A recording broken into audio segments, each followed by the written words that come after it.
Ada orang cerita dekat aku dah saving, dah buat macam-macam pun still aku punya duit tak berapa cukup lah. Aku nak beritahu, hampa kalau ada keadaan macam tu, aku pun pernah kena keadaan macam tu. Okay, ada seorang brother ni, dia tegur aku. Dia kata, hang cuba check tengok diri hang tu ada tak berhutang dengan siapa-siapa.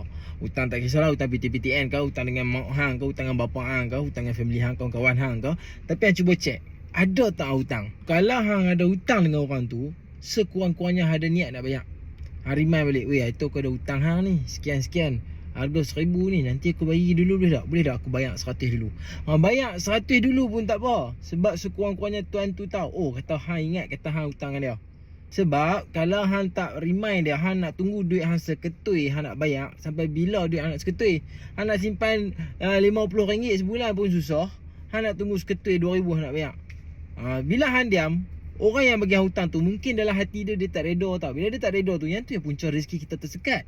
Okey, siapa yang ada problem macam ni, cuba tengok dulu ada hutang tak. Settle hutang dulu.